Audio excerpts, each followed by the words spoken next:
Modern Eater Network production. Hell yeah. Let's get this party hoppin'. No more milling around. Get ready to have a mash ton of fun. Here are your hosts, Andrew Moore and Jeff Tyler. Hey everybody, welcome to Beercraft. My name's Andrew Moore. I'm here with my co-host Jeff Tyler. We are wrapping up the month of April this week. It is Monday at our new time, 4 o'clock, here live at the Studio Kitchen, Colorado, home of the Modern Eater Network. If you are like me and would rather not be working Monday afternoon and you're watching the show on Facebook when you at the office, feel free to shoot us up questions on Facebook as we go through. We've been talking about trends in the craft beer industry all month. We've had some great interviews, people from the Brewers Association. We got to talk to Bart Watson. We got to talk to the inventor of craft beer, Charlie Papazian. Yes. That was fun. Yeah, that was fun. That was our first Monday show. Yeah. It's a good first. It was a great first. You can't start off much better than interviewing the godfather of craft beer. That was pretty great. And it's interesting to see how far craft beer has come, since the mid-'70s. It's really come a long way. And it's interesting to see where we go. We have a lot of interesting trends we're going to talk about in the beer world today on the show. And next month, too, just to give you guys a little bit of a preview of our topic next month is going to be non-beer beer or non. Is this even beer? Is this even beer? That's it. Exclamation point, question mark. Right. Is this even beer? We're going to be talking about other alcoholic beverages, hard seltzers, chichas, which is a corn-based fermented. Oino beers, right. Wine, beer hybrids.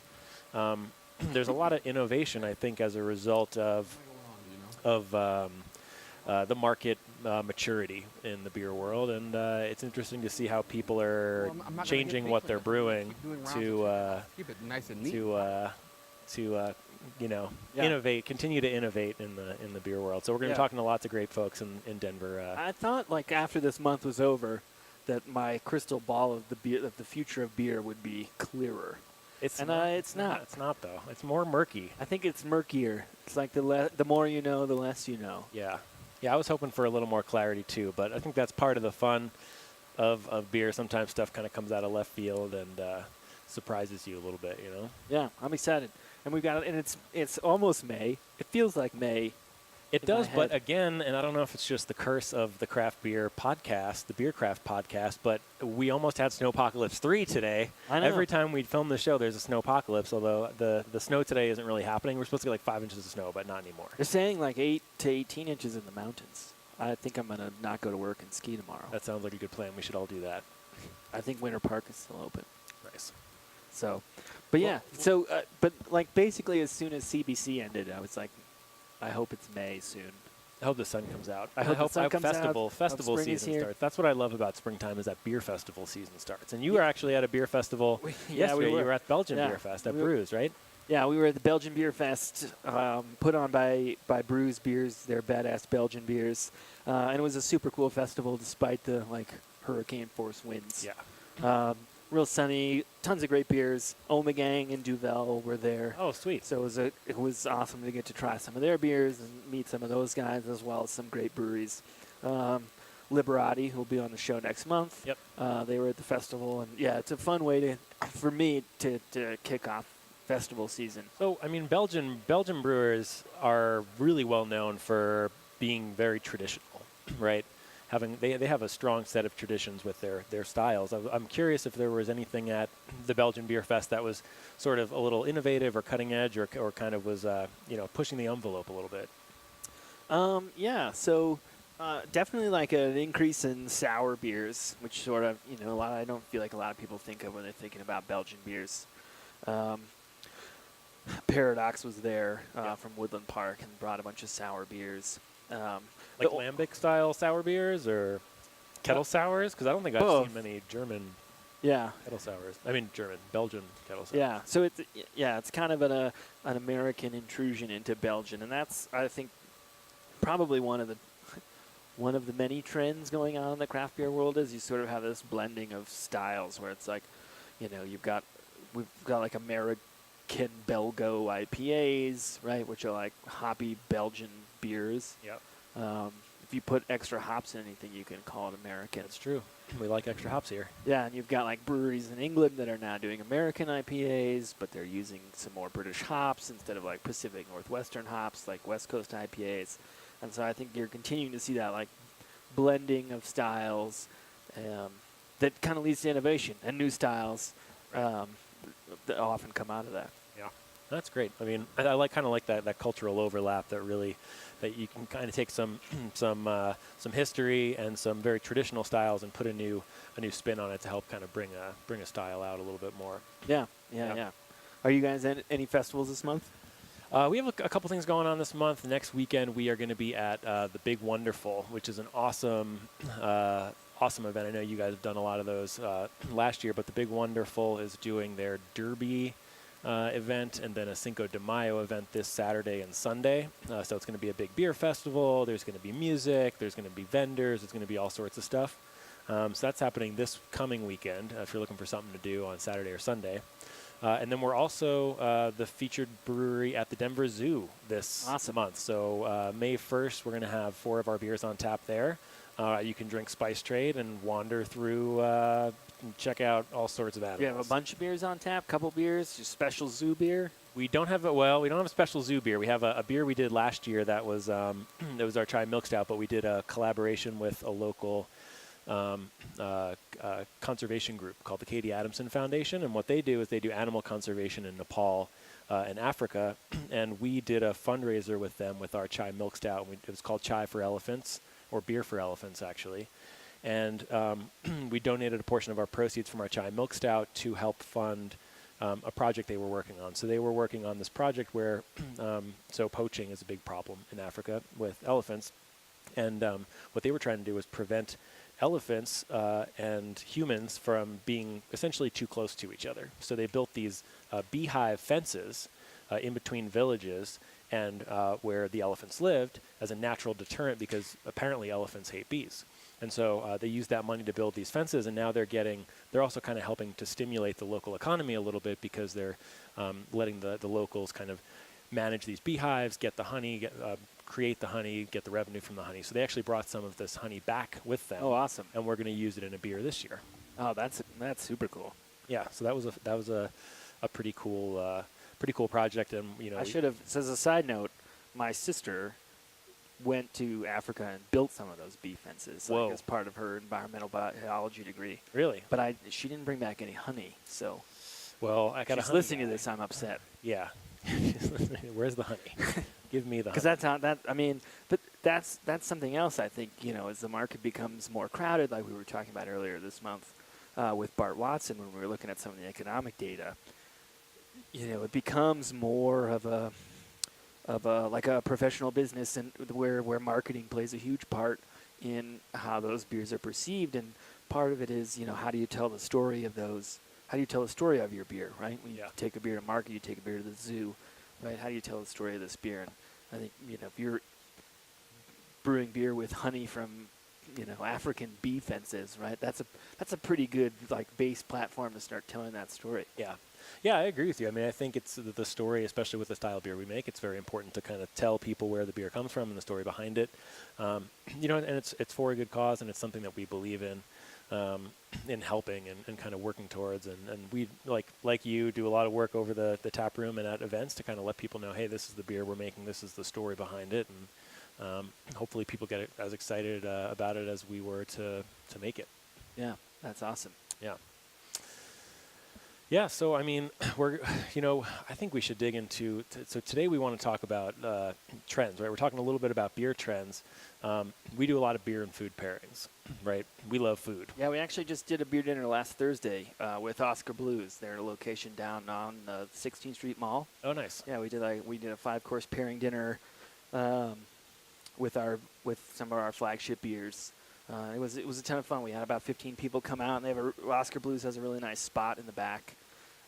Sort of feel like your King's table, your Game of Thrones table, I suppose, as it were. No spoilers. I haven't watched the episode. Me neither. No spoilers. Yeah, my computer is actually in the shop right now, so I couldn't watch it. So if you're watching us on Facebook, please don't put any spoilers on Facebook. Yeah, don't do that. But food and beer. So again, 5 courses. Lavender triple, basil IPA, blueberry lemon thyme. Finished up with some Turkish coffee stout with this really cool poached pear crema dessert. Nice. So yes, lots of food and beer. Yeah, that sounds great. I missed my invite. It must have gotten lost in the mail. I don't know what happened. Yeah, sorry. Yeah, that's next time. Yeah, sure, next time. Well, I think beer and I don't want to call it a trend because I don't think it is. But beer and food work really well together. Wine and food obviously have been paired together for a long time, and beer, as we've talked about a bunch, is a really versatile beverage to work with when it comes to eating. And so today on the show, we are going to be doing a little bit of beer and food pairing. This is kind of our end of the month beer and food related show. And we wanted to bring on somebody who kind of is focusing on sort of a trend of sorts in the food world. And so we have Chef Preston Phillips of Grind Kitchen and Watering Hole on the show with us today. He's over there, gloved up. He's dredging some chicken. Welcome to the show. How's it going? I can't hear you right now. Oh, you can't hear us? Can? Yeah. We're good. Okay. Then yes, everything's going great. Awesome. We are doing some Nashville-style hot chicken today. Nashville, nice. So we're frying up multiple batches here. So I've got one in the fryer now. It's going to come out in about 3 minutes, and I've got some other getting ready to go here. So we've got a Nashville hot mix here. Nice. What are there other kinds of chicken besides? Are there other kinds of hot chicken besides Nashville hot chicken, or is it all Nashville hot chicken? Well, it's all. The Nashville spice blend can be used different ways. It can be used to go super, super hot. You can tone the heat down. You can go super, super hot, then add sweet to combat that. Or you can let it go super, super hot and have no sweet to combat it. My method is to go medium heat, then I prefer the sweet to combat the Nashville hot. Nice. Because you don't want it to be so uncomfortable that you have a hard time eating it, unless you're that kind of person that really, really enjoys something super, super, super hot. Being in pain. Most people don't really actually enjoy that. They like the idea of it, but they want something comfortable and easy to eat, so therefore I kind of meet them in the middle at the six mark on the heat scale, Nice. 1 through 10. Yeah. I can confirm that. We had some pre-show, and I would say that's a solid 6 on a heat scale. If you feel like making an 8-piece over there, I'll take it. I don't want to admit to enjoying being in pain live. Yeah, I like a little bit of pain. I think we should make it so hot that you have a hard time finishing the show. That you're just all right. Challenge profusely accepted. sweating and in pain. Challenge accepted. So, I mean, Nashville hot chicken is kind of this, for lack of a better word, kind of trendy food style, right? This extra hot, extreme form of fried chicken, but it's been around for a super long time. I think like almost a century now. This place in Nashville, Prince's Hot Chicken, was kind of the pioneer of the Nashville hot chicken game, and it kind of draws some interesting parallels to the beer world, right? Because Nashville hot chicken is kind of inherently this like extreme, or can be in its form, this extreme spice, like too spicy, to enjoy. Like Preston was just saying, too spicy to really enjoy. Yeah. And I think beer has kind of done that to its own effect a little bit. The things that come to mind are the IPA craze, right? The West Coast IPA. How bitter can I make this beer and still like 120 IBUs, 200 IBUs, in... Yeah, to the point where you're like physically incapable of processing the level of bitterness right. that is on your Exactly. tongue. But the number's higher, so it's better because it's more extreme. Right. So it's just interesting to kind of see that those parallels between the beer world and the food world. And I think kind of settling in the middle to something more manageable is kind of what usually ends up happening. It kind of slingshots a little too far and then comes back to something that's a little more easy, easy to have and not be in profuse amounts of pain. Yeah, well, I think at the end of the day, everybody's trying to make something that is enjoyable more than once, right? Is it as palatable over and over and over again. And you talk about this a little bit too. It seems like kind of an ongoing trend in the beer world. But yeah, I mean, I've been to the wing places where you got to sign the waiver, right, to get the wings in front of you, and that's like it's like fun to do one time, get the T-shirt, right. Yeah. Maybe go that's to the hospital, but typically, right? That's not like only if you've met the deductible for the year, and then right. That's not the experience that everybody wants, and and it will actually like skew your palate, right? I mean, talk to people with the IPAs. It's like if all you drink is IPAs, right? They sort of have to get increasingly hoppier for you to perceive that bitterness, right? And it's something we've done in the past where take 2 weeks off, 3 weeks off. Drink a bunch of Pilsners, and then go back to your 55 IBU IPAs. And suddenly, they're much more crisp, much more bitter than you remembered. Yeah. Having drunk nothing but IPAs for 2 months. Yeah. And maybe I think this whole month, I think we keep coming back to the topic of trends, and I think you just put it really well. That maybe a good way to define a trend is that if you want to have it more than once. If you want to do this more than one time and still find it enjoyable, maybe it switches out of the trend mode. Maybe having glitter in your beer once is like pretty cool, novel experience, but doing it multiple times is like, it's whatever. It is what it is. Same with extreme hot things, same with extreme bitter things. Maybe that's kind of where the the middle ground lies. If you want to do it more than once or twice, maybe it becomes less of a trend and more of a mainstay. Yeah.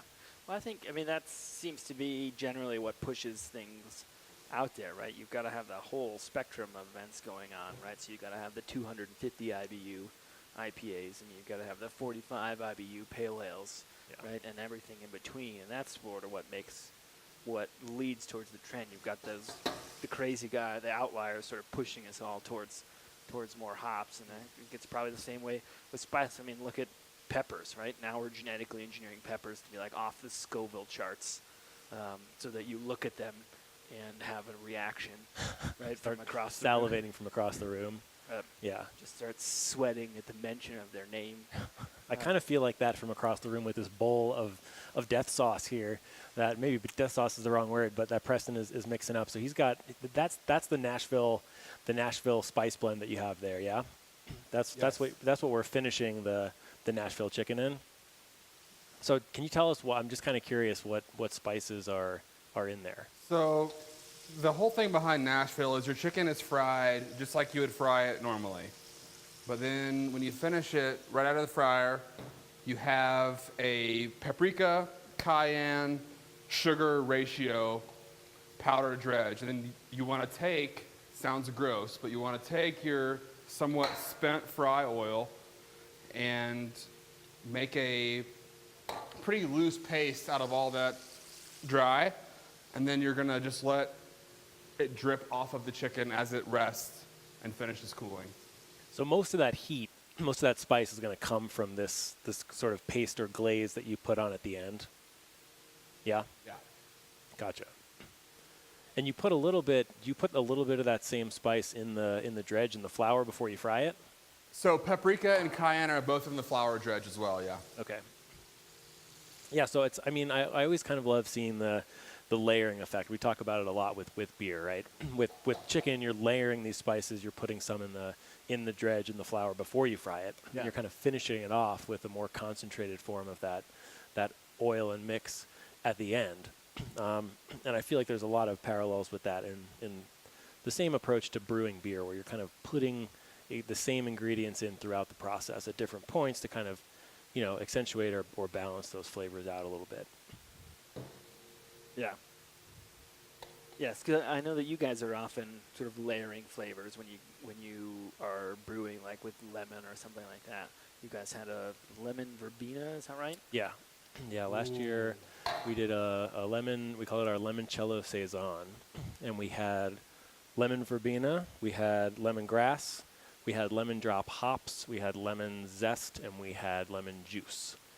And so we put some of that in the boil, we put some of that in the fermenter, kind of to layer. A lot of these lemon ingredients have the same oil compounds or similar blends of oil compounds, and so you can kind of get a pretty complex lemon flavor versus just throwing some lemon juice into the beer at one point. I mean, you've got two layers, right? You've got the layering throughout the process, and then you have the layering by using different parts of the lemon.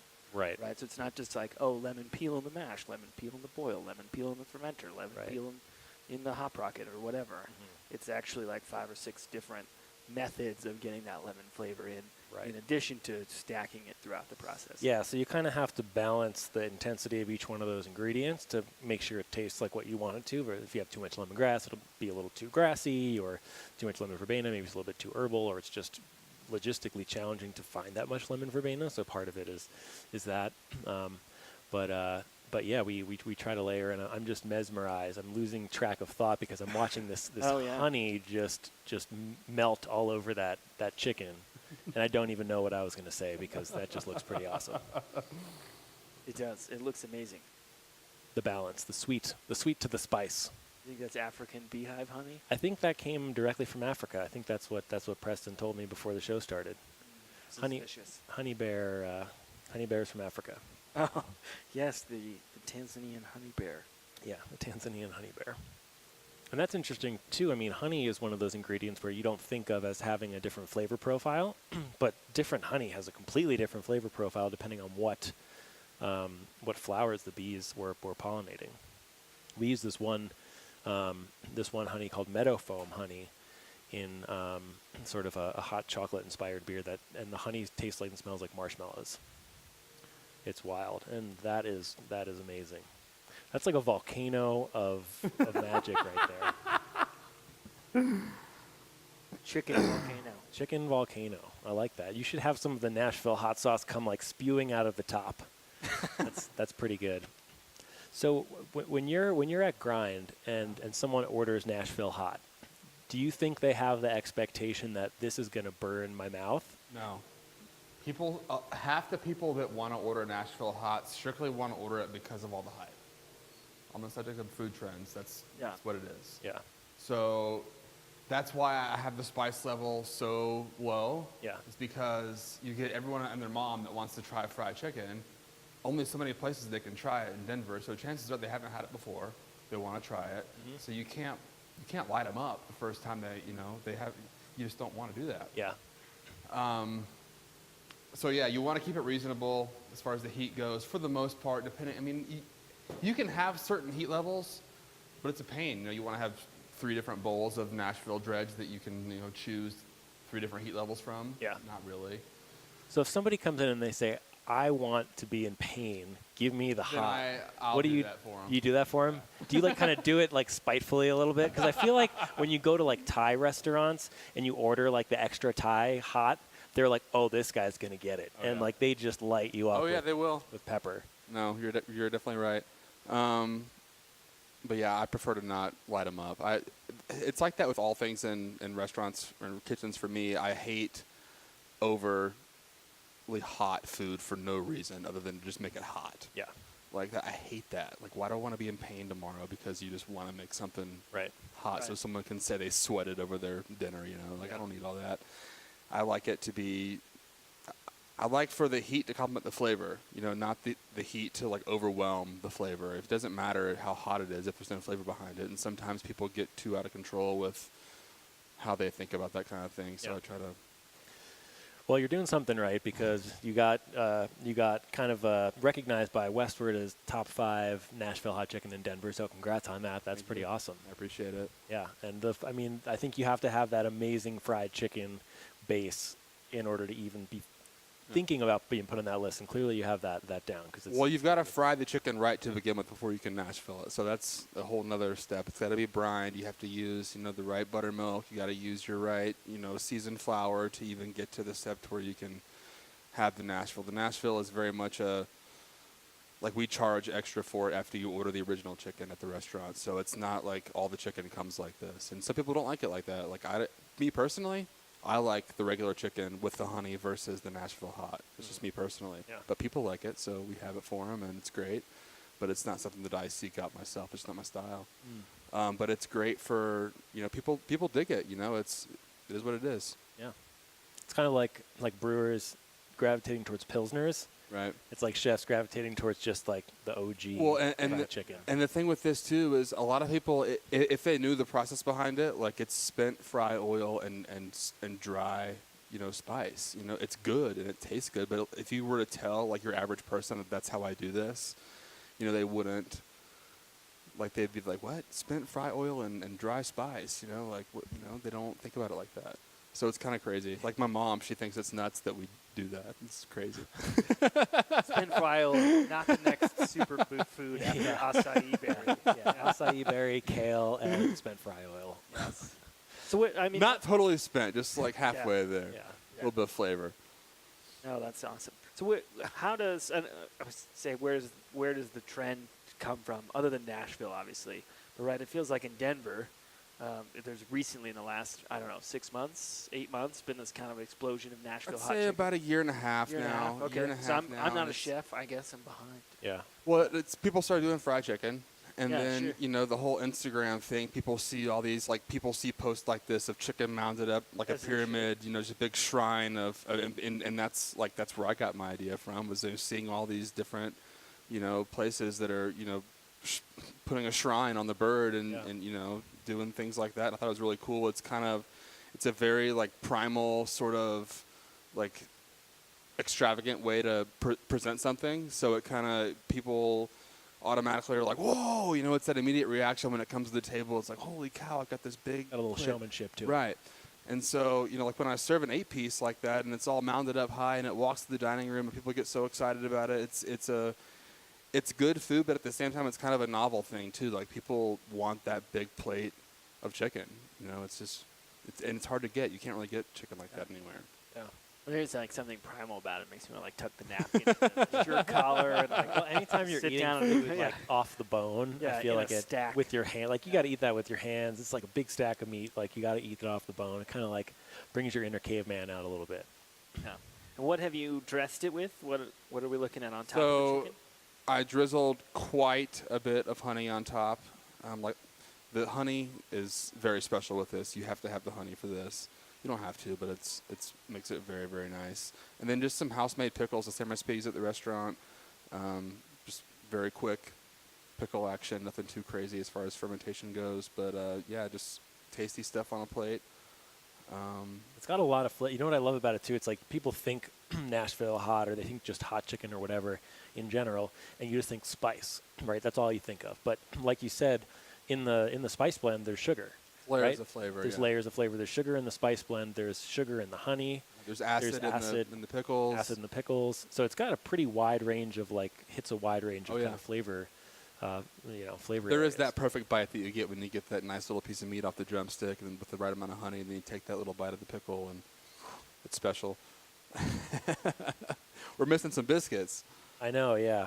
Yeah. So what's your view on that? Do you need a sandwich when it comes, because you do the bone in, right? And there's a whole other world of Nashville sandwiches. You guys do those too. I do the sandwich too. It's a boneless breast. Same exact method. Yeah. Hey, Jay Parker here. You guys may remember me from being off camera. Who are you? But this chicken smells delicious, right? And as I just stare at it and I'm salivating over here, I can't, and it's spicy, right? That's the spicy stuff. So I'm thinking, what kind of beer do you want to drink with that? And why? Jay, what flavors are you looking for? What a great question. What a fantastic question to ask at this point in the show, Jay. Yeah. So let's talk about beer and food pairings, because you're right. We have all this chicken in front of us. We also have all this beer in front of us. Right now, as Preston said, we're drinking the one that we're drinking because that's the one in our glass. This is Little Umbrella. So we actually just released this last week. It's our summer seasonal. It is a mango passion fruit wheat beer.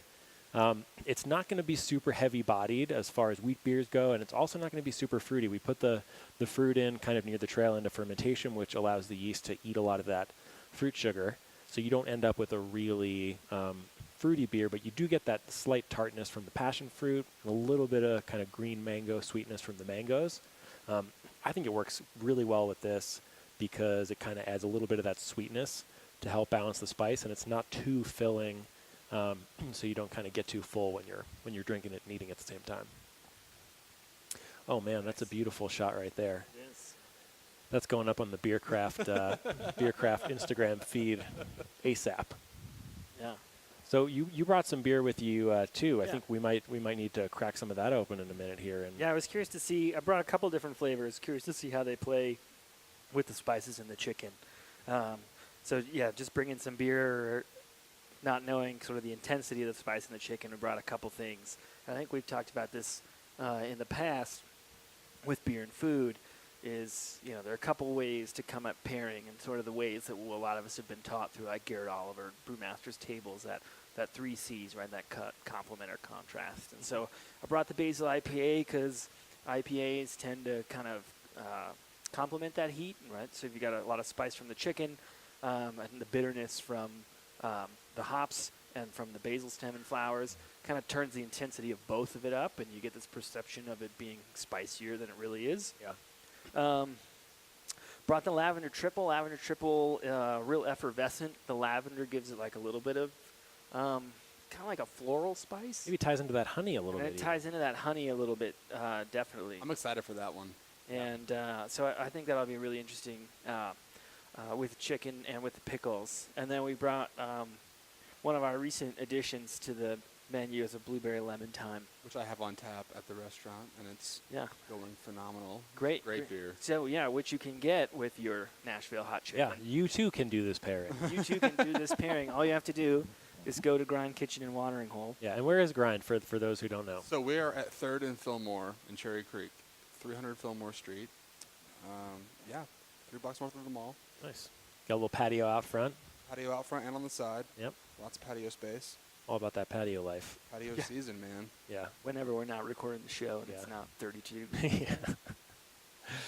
Nice. Yeah, the thing, you mentioned it when you were talking about the basil IPA. The other thing I love about IPA is when you pair with really rich kind of fatty foods, which fried chicken definitely falls into that category to a degree, is that bitterness can really help cut through that fat, which I think is one of my favorite types of pairing, the cut pairing. Yeah, I'm going to go ahead and get some more glasses for us so we can try these out and let everyone know how good it is. That sounds, I was saying, jealous. we had to try some chicken before the show so we kind of know what paired, and so you didn't have to just listen to us eating chicken on the radio for 20 minutes. But we're going to check out these pairings. So the last beer we brought, the blueberry lemon thyme. So again, I think the thyme will kind of play with some of the spices and especially the pickles. It has kind of that, it's a pale ale base, so it has some of that hoppiness to kind of accentuate the spice. And that lemon peel and the honey, I think, will play really nicely together. So excited to try some beers here. So where do we start, though? Well, good question. I think we start with blueberry lemon thyme. All right. I like it. We'll grab some more plates. Yeah, sounds good. We also brought a little bit of our Sun Temple, which is our hazy IPA. Speaking of beer trends. Speaking of beer trends, I don't think it's a trend because people like to drink it's it more here than to once. stay. Well, It's I here don't to think stay. trend doesn't have to mean it's like a passing fad, right? I totally agree. I like hazy New England IPAs, and I think they're here to stay. And I'm glad it's a beer category. For as excited as I ever get about beer categories. Yeah, But I'm excited about it. no, Nice. I'm excited they're here. Sorry, I derailed your hazy New England discussion. Oh, I was just saying, it's the best beer style of all. No, it's Put some glitter in it, it'll just explode in the glass. It would. It Be would. like a chicken volcano, but a hazy IPA volcano. Hazy IPA volcano.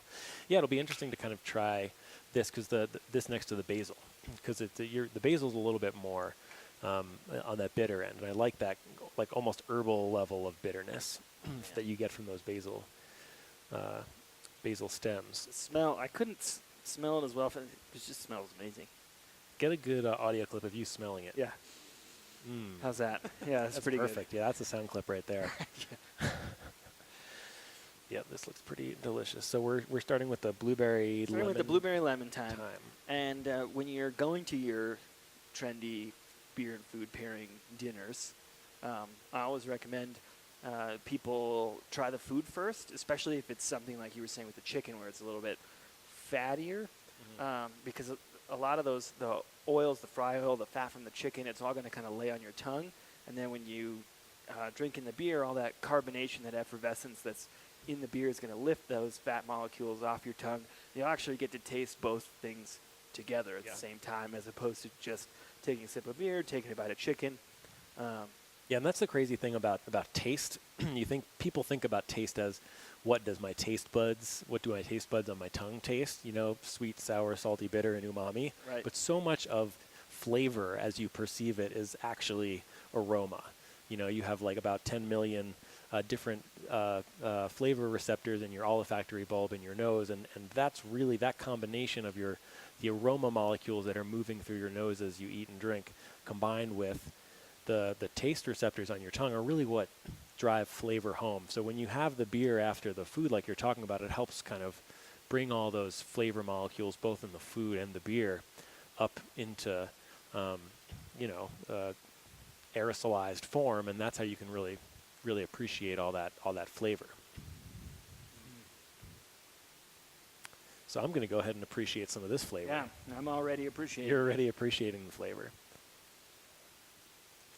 So, wow, that just looks great, just fantastic. So you've perfected the microphone away from the face technique when you're eating, because we always talk about the beer. We always prep our guests before they come on the show about perfect microphone positioning, so you can get the glass in there. But with the chicken, it's harder. It's a totally different ballgame. But you got it nailed down. That's nice. I think the honey really helps with the IPA pairing, whether it's a blueberry lemon thyme, or I suspect like any of the basil or the hazy that is here. It kind of like cuts down on the bitterness of the IPA and like just kind of smooths everything out. Jimmy, Andrew, just something I noticed.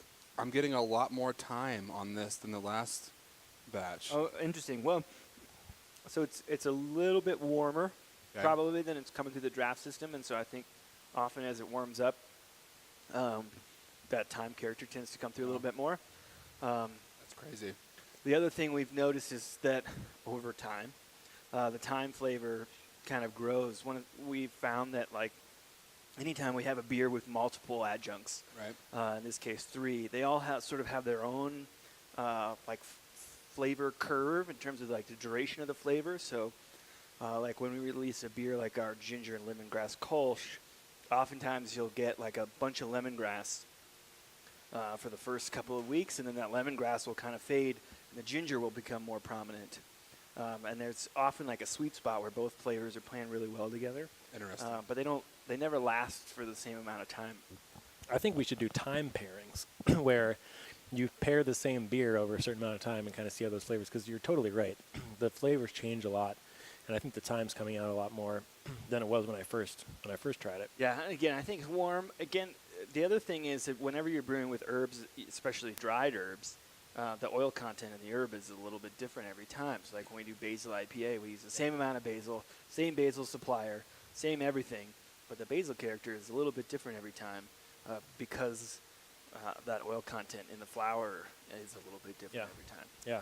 Let's bring on Greg Hollenback from the Modern Eater. What are you doing here? Whoa.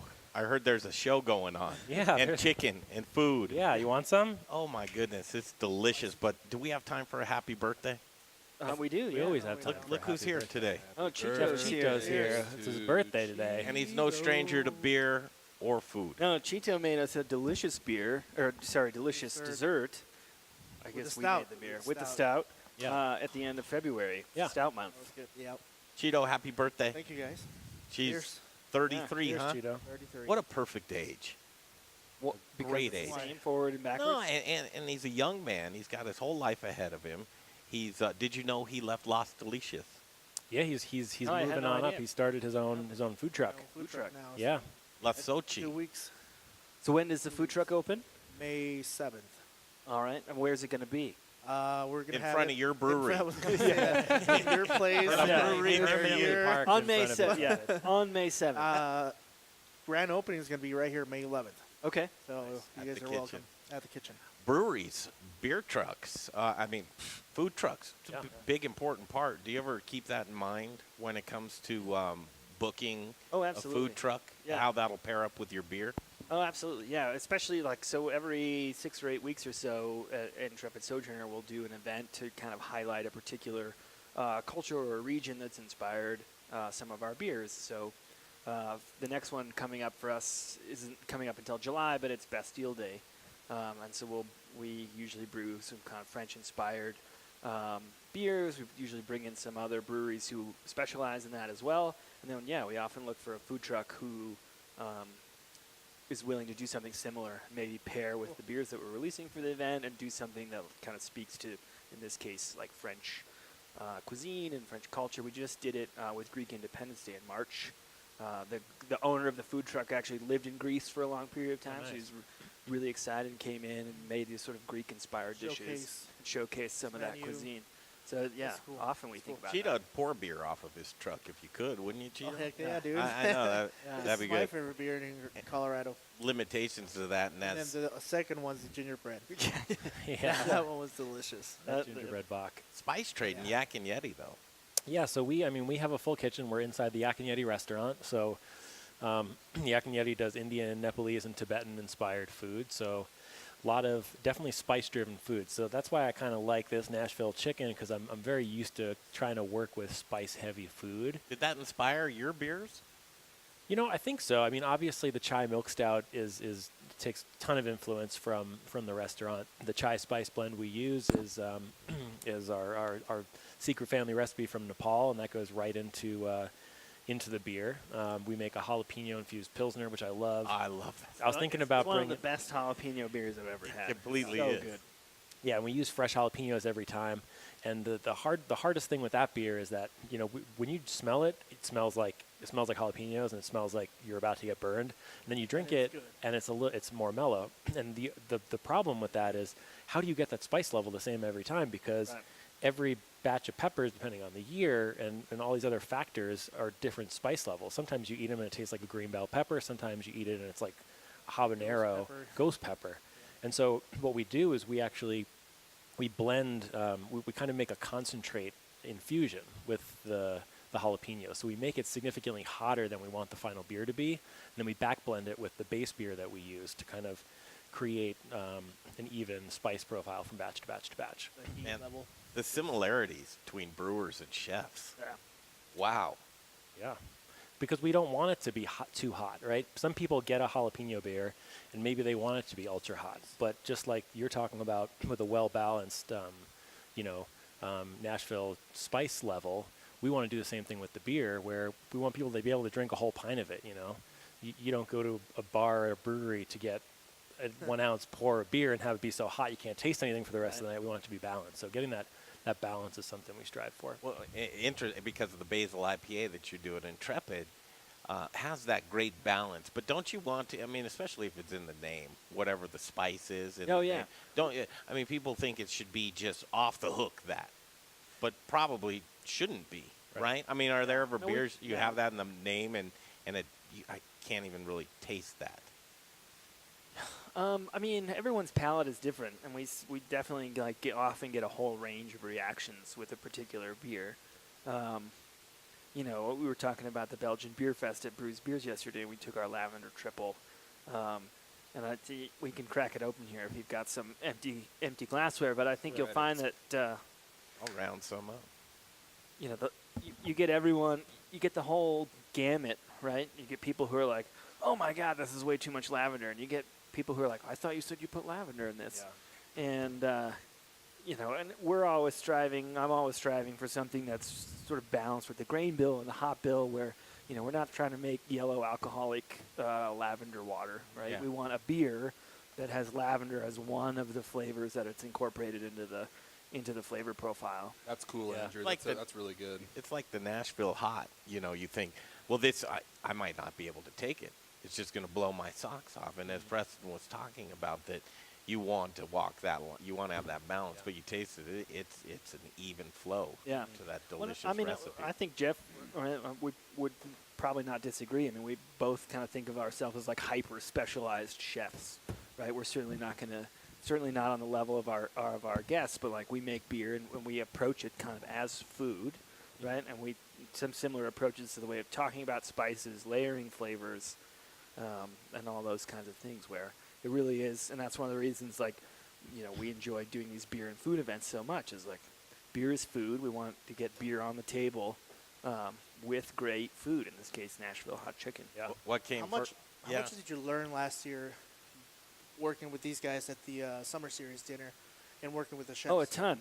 Yeah, I mean, trying to compare those. Summer dinner series? Yeah, Summer Dinner Series. yeah, I mean that's one of the great things about doing this is you've got to do all the research, right? Which means you got to sit down with the food and you got to sit down with the beer, and you have to try the pairings. I mean, you can know sort of academically, like we've been talking about, like how it might go, but there's always that like unexpected, like like this beer, actually, like this lavender triple actually goes really well with hot chicken.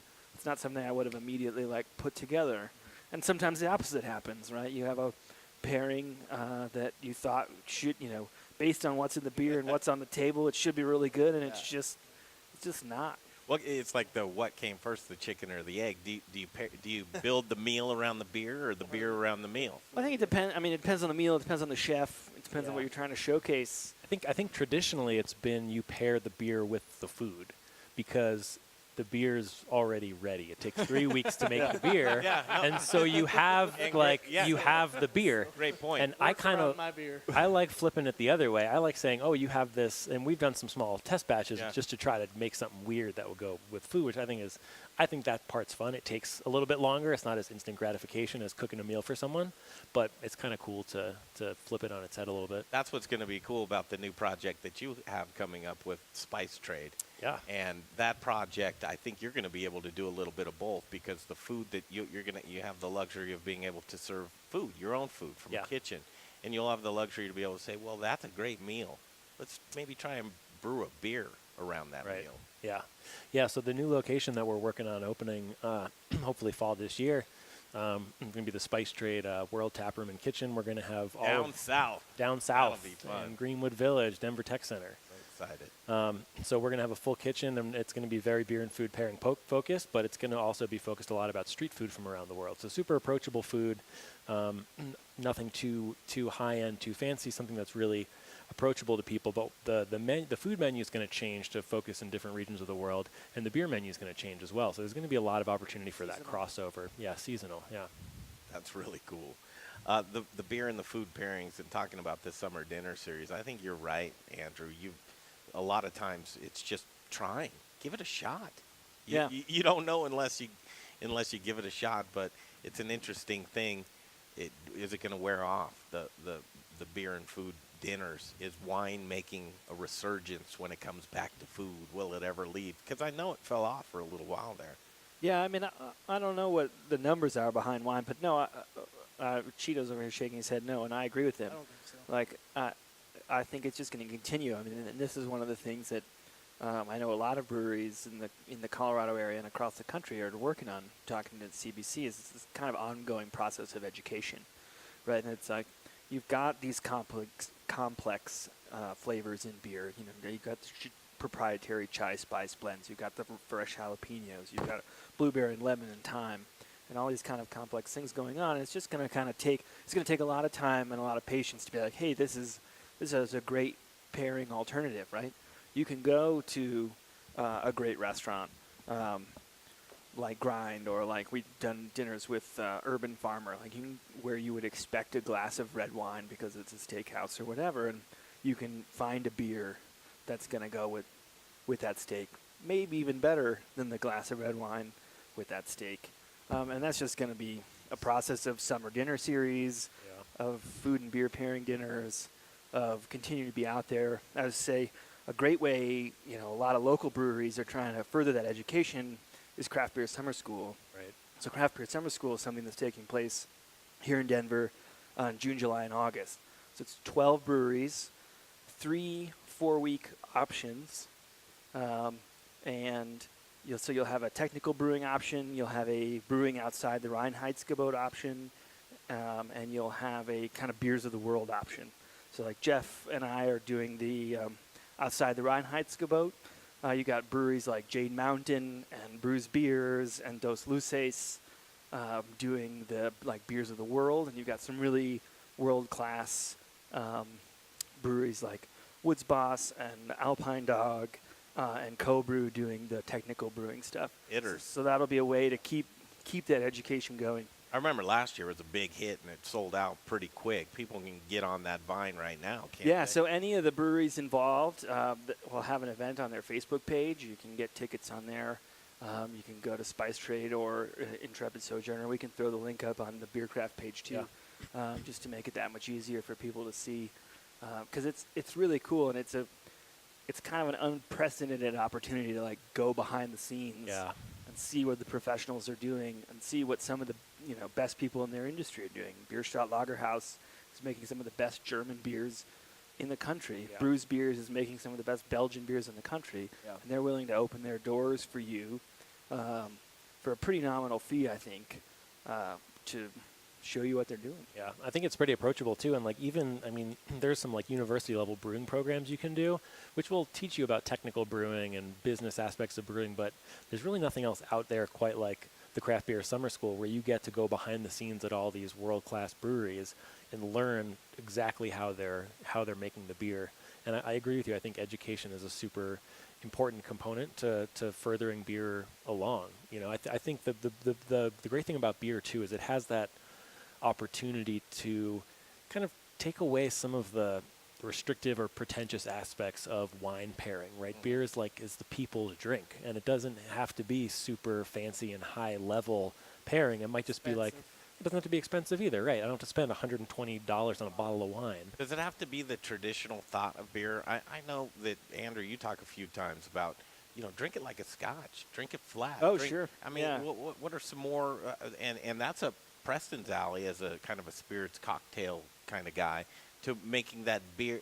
Look at his lineup today. I mean, blueberry lemon thyme. This would be great in cocktails, the blueberry lemon thyme. We've already talked about that. Yeah. And I feel like, the direction that y'all's minds are at with the beer is really great as far as what's possible for beer. Because, like me, I'm not a beer drinker. I don't prefer beer. I prefer things that have lots of flavor and very good, like, things.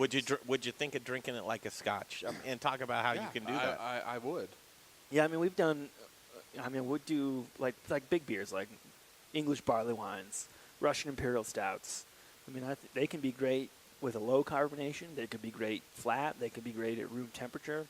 You probably shouldn't chug a 17% Russian Imperial stout. I think we should try more of that type of things with the pairings. We took some of our gingerbread Bach collaboration in December one night, and we threw it in a crock pot with mulling spices and served it in mugs, and it was delicious. I'm down. Yeah, that sounds great.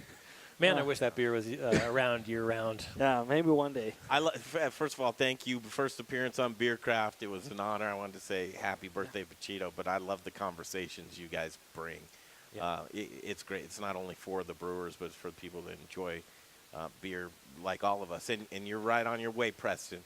We'll get you there. You drink more of these guys' beer. Yeah. You're going to be there. Yeah. Because you have that taste of a chef, chef taste. And I like the opportunity of putting still beer into cocktails. That's a really fun idea, because it does add that level of flavor, and maybe even not even still beer is kind of adding a little bit of carbonation to something that you'd normally put like a tonic topper on or something like that. Even that guy would go in a cocktail. Yeah. Honestly. Little Umbrella would be great in a cocktail. Hey, so Jay Parker here. So why is all Americanized beer carbonated? Why do we do that? Why don't we drink more? You call it still? Was that the term? Why don't we drink more still beer in the States? I think most people around the world drink carbonated beer. We did the whole episode on the history of stout and cask conditioned beer. And cask conditioned beer is still carbonated, but to a much lower level than we're used to. This beer is like 2.7 volumes of CO2. A cask beer can be down like 1. Yeah, like half that. Yeah, maybe half that, 1.5 or 1.4. But I think, part of it is, and I'm speculating a little bit here with the history, but it just sort of naturally carbonates, right? Because of the low ABV of beer and because of the level of technology that existed, prior to pasteurization and centrifuges. Centrifugation, that's what I was trying to say. Centrifugation, I think that's a new one. Let's look that up. We have a fact checker here? Yeah, hey, Jay. Go to Jay. Hold on, how do you spell it? With a C. But I think the whole, it would just sort of carbonate naturally, right, in the barrels, whereas something like wine, something like scotch, the ABV is so high, right, the yeast sort of craps out. And then the way that you store it, like it's just going to kind of carbonate naturally in the barrel over time because there wasn't a way to get all that yeast out of there. But now you have new breweries like Liberati purposefully serving still beer to mimic wine. There's kind of these wine beer hybrids, which we're going to talk a lot about on next month's show. Yeah. But that's a really interesting concept. Having a 17% beer that tastes like wine. It was made with 49% grapes. That's kind of that innovation that's happening right now as people try to make new products, but also take inspiration from other cultures, and that's some fun stuff that's going to be happening. Yeah, I'm excited. We're almost out of time, and we're going to have to come back next Monday. Again, talking about, is this really beer? Talking about some of these things we were just talking about. Oino beers, chicha. Hard seltzer. Hard seltzers, all these kinds of things. But what's next in the food trend world? What's coming down the pipeline? What should we be looking for? I was just saying before, meat. Meat's coming back? Yeah, meat's coming back. And fire.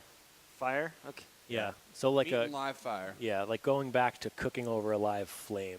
Even full vegetable concepts going to strict live fire. Like wood, because there's a lot of wood-fired ovens. I was at Acorn last night, and that's a wood-fired oven concept, right? So there's going to be more wood-fired, more charcoal-fired. Exactly. My truck's charcoal, 100% There you charcoal. go, 100% charcoal. I think it's the pure taste of the animal, which doesn't take anything away from spices. I mean, truly, because spices make the play. But I think people want to taste their food for deconstruct. Yeah. I think deconstructing some flavor. Higher quality, less ingredients, maybe. And then being able to add at your leisure type of thing, which is cool. It's an interesting thing about, is it really beer? And that you're doing that next Monday? Yeah. So that'll be our theme for the month of May. Is there a need for that? I mean, it's been, not to say it's been bastardized so much, but when you think about, they go, well, wine dinners, it makes more sense because I'm not going to be so full type of thing. Right.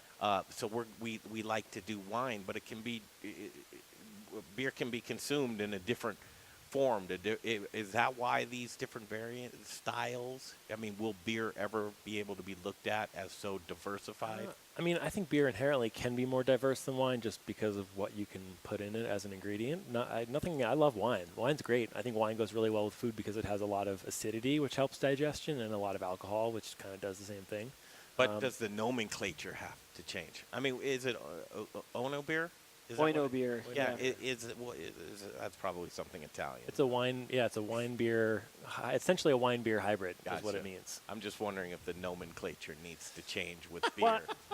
Don't get into nomenclature with Andrew. He'll lay some history on you there. Well, I am curious, and I mean there are some organizations out there like the Cicerone organization that is, their mission is really to build this like culture of sommelier around beer, and there are different levels of Cicerone, and it's focused on styles and things that wine is often focused on, terroir, the year it was produced, the region that it came from, the vintage. So, that stuff is happening. It's a little bit different because, beer ages differently. A 12-year-old beer is probably not very good. Whereas there's some 12-year-old wines. When are brewers going to start doing that with your malts and that kind of thing, where you name the regions and it's in I think it's beer? It's already happening. And part of the challenge of beer going forward, like that education piece, is just like there's so much going on in the glass, right? It's like, what do you focus on? Do you focus on the heirloom malts, from Ardent Mills, or do you focus on the basil? Do you focus, how do you get all of that information across when people just want to? When the grape, it's the grape. Yeah. Do they spice grapes? Spiced grapes? I don't think so. Spice any beers or any wines? I mean, there's mulled wine. There's like German glühwein. That's a whole nother show. Yeah, that's a whole nother show. Spiced wine. I love you guys. Spiced beer. But yeah, thanks, Greg, for making your cameo on the show. I couldn't help it, man. It was Chito's birthday. No, it's great. I had to pop in. I love the show, and and the past shows can obviously be seen on Beercraft, and I'm a big fan. So thanks. Yeah. Absolutely. Thanks for coming on. Yeah. Well, thank you to Preston Phillips from Grind Kitchen and Watering Hole for coming on and making this delicious chicken. If you haven't been to Grind, go to Grind and get the stuff. It's really good. We're going to continue eating this chicken long after the camera is off. And celebrate Chito's birthday. Yeah. Celebrate Chito's birthday. So, Chito, good luck with the food truck. We're going to have you back on the show to talk about beer and food trucks one of these days. Let's do it. And we're going to have your food truck to the breweries. So we're excited. Perfect. All right. So, well, you can join us here next Monday at 4 o'clock. We'll be looking at, is this really beer? Yes. This is Beercraft. I'm Andrew Moore. Jeff Tyler, thanks for joining us, and we'll see you next week.